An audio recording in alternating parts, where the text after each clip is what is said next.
Hypothetical zero down structures. This is part 6 of a 6-part series. My name is Joe Crump, and this was done in front of a class of my mentor students. I hope you enjoy it. It'll really help you understand different ways that you can purchase property without using any of your cash. There's a lot of ways to do this that can make you a lot of money. All right, I hope you enjoy it. If you do, click the subscribe button, hit the like button. I appreciate it. All right, so $95,000 the asking price. The value is $110,000. Its condition is dated, but it's habitable. It's got orange carpet, or it's maybe ugly, but maybe it smells a little like a dog, but everything works. The door is shut, the electricity works, the furnace works. It's got no mortgage on it. They own it free and clear, and it's got potential rental income of $1,100 a month as it stands, even in the condition that it's in. So, will this work as a subject to? No, Because, there's no mortgage. okay, will it work as a multi-mortgage? Yes. Yeah, I would say it can. Okay, so how would that work? Asking price 95 value. This would be a little tougher than the other one, right? Because the asking price is so Yes. high. Yeah.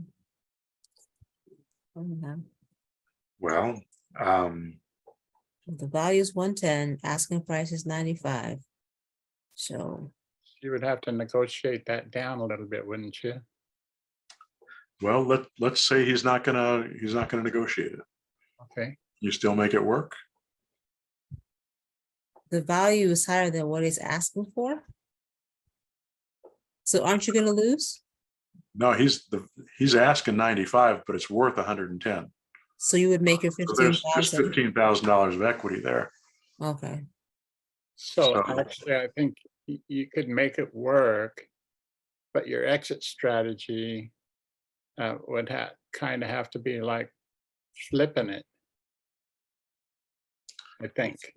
Maybe you can wholesale it, right? You can wholesale it. You do 95, you resell it 110.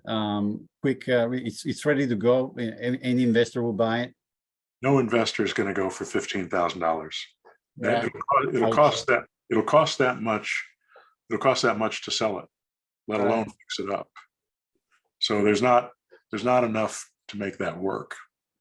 I mean, ideally, you negotiate down. Jerry is right about that. But let's say this guy's not going to negotiate, and he is willing to do terms. Well, Why not just do a lease option? I don't know. Well, let's say that we're on multi-mortgage right now. Let's say he's willing to do a multi-mortgage. How would you structure a multi-mortgage on this? I'm still confused on what a multi-mortgage is. Okay, so a multi-mortgage is very much like a subject to, except it can either have a mortgage or not a mortgage. So it may not be the best name for it because you can do it without a mortgage. So if you have a multi-mortgage and it doesn't have a mortgage on it, the property doesn't have a mortgage on it, and you transfer the deed, the seller transfers the deed to you and puts a new mortgage on the property where you're the borrower and he's the lender. That's what we're talking about here. doesn't show anything of what they owe. They don't owe anything, so. They don't owe anything. So every payment you make goes Right. to so every payment you make goes to them. Oh, okay. So how do you Okay. structure that deal? What kind of offer do you make to that seller on that? If he definitely wants the 95, how can you make this profitable for yourself? Well, you have to consider taxes, insurance, and cash flow. Okay, well, I know one of the things you could do after you run your numbers is get him to finance at least part of that huge asking price. Maybe. let's not go there yet. Oh, Let's not okay. go there. So, Valerie, you said taxes and insurance, right? That's true. Okay, so how do you figure out what you can pay him monthly? How do you Well, figure, how do you the figure what pity- an average payment can be? The PITI is 0. No, well, that's what it is now, but the rental income is $1,100 a month. Yeah, That's the potential rental income. So if So- we know that we have potential rental income of $1,100 a month on our exit, mm, how much can we pay on that month. $95,000? we back it out. We do 95,000. Right. Divided by 1,100. Well, that doesn't quite work because you got taxes and insurance. Yeah, that's what I said. Okay, so $1,100, So how much are the taxes and insurance? let's say taxes are 100 and insurance is 50. 1,100 So 1,250. minus. Well, no, it's 1,100 is the income, So it's 950. It's 950. right? So 950 is what's left after taxes and insurance. But you also need cash flow. So you would say what, 300? So, so how much cash flow have we been talking about? $200, right?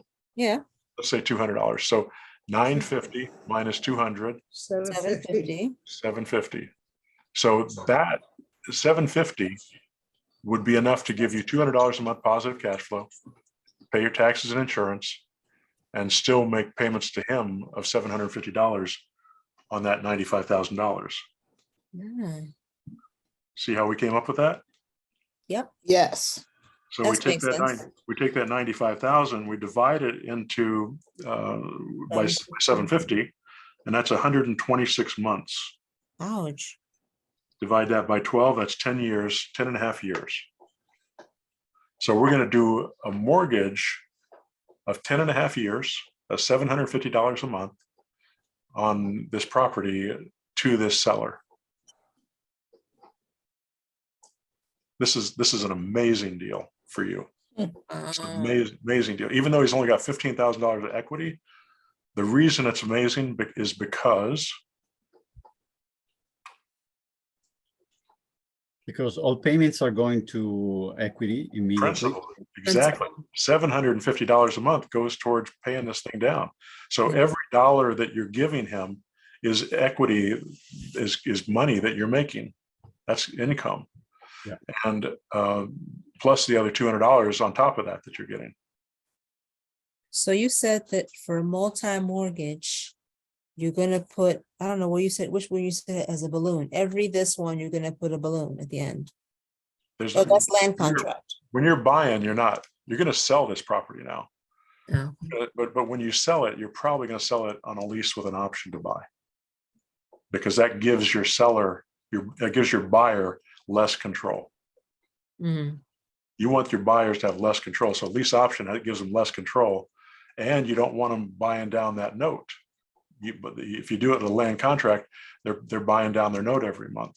They're paying towards principal. You don't want that. Lease option, they just paying rent. Yeah, that's true. And you keep that $200 coming in. to Right. you, cash flow, plus somebody else is bearing the brunt of the monthly payments. And you Exactly. still, you're good until if they, you don't want them to exercise their option to buy, right? Well, ideally, no. Yeah. I mean, Yeah. there's You only a can sell it 30% again. chance. Yeah, there's only a 30% chance that they will, and the value will go up over time. Mhm. So if they don't buy, you win. If they do buy, you cash out and you make a chunk of money. Because if they do it over a 3-year period, they're going to be buying down that that note substantially.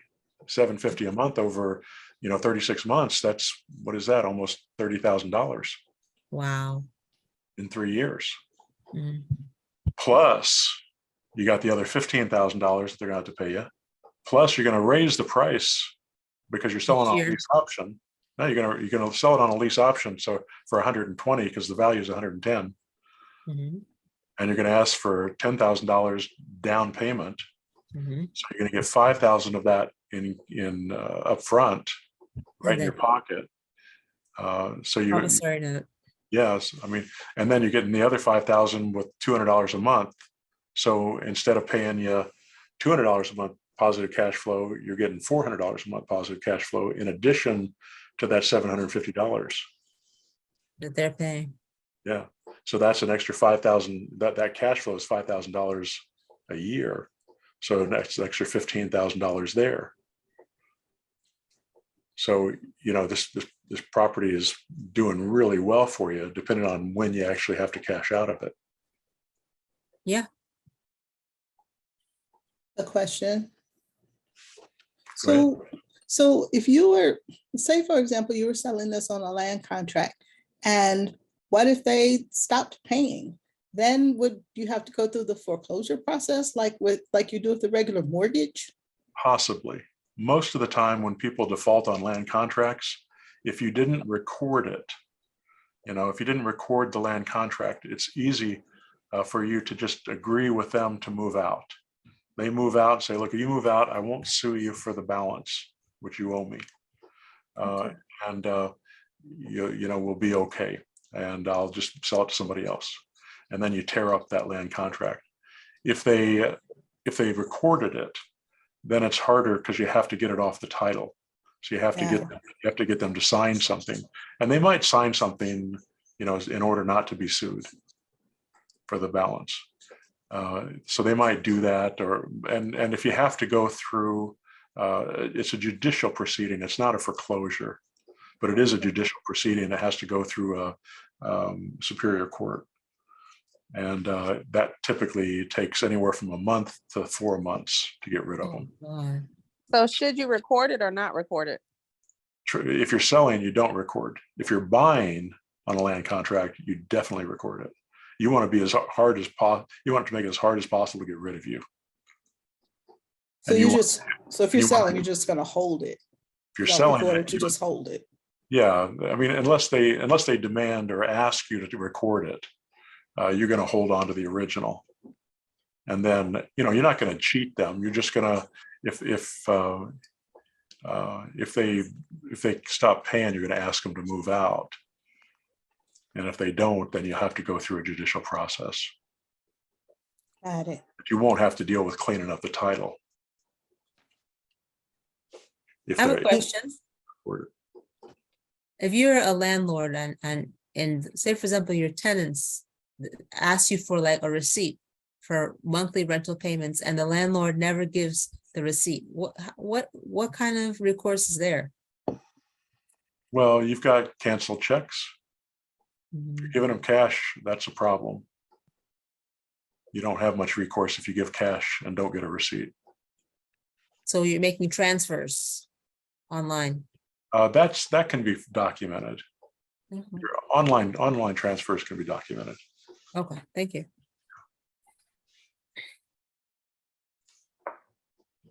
So that can be a really sweet deal. Even though there's not that much equity in the property, even though it's not in great condition, it's got great income, you know, so it's got a lot of potential here. So you could buy this thing with a multi-mortgage. You could buy it with a land contract, right? If you bought it with a land contract, how would you do that? You would get the deed and then you would make it a balloon Remember, at the end. no deed on a land contract. Oh, I thought it was contract to deed. Well, you only the contract is what you're getting, and the deed you only get after it's paid off. Oh, I thought it was called, okay, it's called contract for deed. You're doing a contract in order to get the deed. Okay, contract for deed, doing a contract for deed. Yeah. Okay. Okay, somebody else can answer because I don't know. So you're doing a land. Let's say if you're buying this on a land contract, you can structure the deal exactly the same way So that you make it fully amortized, Mhm. no recourse, zero interest, record the land contract. Exactly. And if you can't sell it on a land contract because you bought it on a land contract, which I think is the case, then how would you get rid of it? How would you sell the property? What are your options? Non-recordable, charge interest, balloon Well, payment. let's say you can't sell it on a land contract. Oh, okay. Oh, So the way you look at this is there's, you can use this structure to kind of figure out how you can sell, because if you're buying it on a land contract, you can sell it on a lease option, you can sell it for cash. Hmm. You buy it subject to, theoretically, you could sell it multi-mortgage, sell it line contract, sell it lease option, sell it assignable cash deal. If you buy it multi-mortgage, you can sell it land contract, lease option, cash deal. Oh, you have to go down. You can't You're always go up. going. Yeah. So what that does, by being at the top of the hierarchy, it Mhm. gives you more options on your That's exit true. strategy. That's So true. what you're trying to do is to have as many options as possible. That's why we like multi-mortgage, getting the deed Mhm. better than land contract. Okay, because you're still struggling to get the deed at land contract. You're not, yeah, you're still, you don't have the deed yet. You have more control. You have enough control. Whereas with lease option, you don't have the control, Not much. not recorded. So- So if you bought it on land contract, you're going to sell it probably on a lease Option. option, or you're For going to sell it, assignable cash or you're going to deal. sell it for cash, not assignable Wow. cash, but probably cash. It's also possible that you assign your right to buy it on a land contract, but you'd have to make that land contract assignable when you bought it, which most of them are not unless you ask for it. And Did you there's do not the really, buy and hold? yeah, that's kind of what you're doing. You're buying on a land contract, holding on to it and selling it on a lease option. Or you could rent it. You could rent the Yeah. property. It's always that. Oh, I see that now.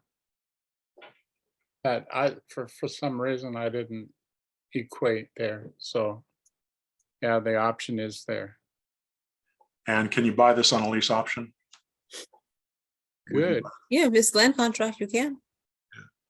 I mean, you could, if I'm talking about if you, from the seller, could you buy this on a lease option? You could. I would, but there's nothing you're spending to bring it up to snuff. It says condition dated but good. So this is what I was talking about earlier on lease options, buying on a lease option. I believe it's unwise. Hmm. Don't buy on a lease option, you sell on a lease option. Because Yeah. you don't have the control. If they decide not to close the deal, it's really hard to force that sale. And what a lot of people are teaching is this sandwich lease option, where you're buying it on a lease option and then turning around and selling it on a lease option. Because you can do that. That's called a sandwich lease. But it just doesn't give you enough control, whereas a land contract does give you enough control. Plus, a land contract, you can set it up so it's zero interest and fully amortized, and it doesn't have a balloon on it, because most sandwich lease options have balloons on them. And that's what Bill was talking about yesterday when he said, you buy these properties, with 3 years or 5 years balloons, and then he would have to, then he'd have 3 of them that were coming due in 1 year, and he'd have to figure out a way to pay those things off. Yeah. And that would always create a lot of stress. You don't want to create stress for yourself in the future. You want to structure your deals properly so you don't have the stress in the future. Are these hypothetical deals valuable? I mean, are you? Very. Thank you. yeah, they are. Yeah, Before- can we do some Very of these good. on the Yes. calls? Very much so. Can we do some of these on our mentor calls? Like just Yeah. going over? You bet. Yeah, Bill has suggested that too, and I think that it's pretty worthwhile, because it forces you to think through not just the purchase, but the sale. And it looks at all the other options so that you can say, what's going to be optimal for me as an investor? And then you can look at the seller and say, what makes sense for them? Is this deal going to make sense for them? And I think that everything that we've suggested for these sellers, it does make sense in most situations. So I don't think it's a big stretch for that.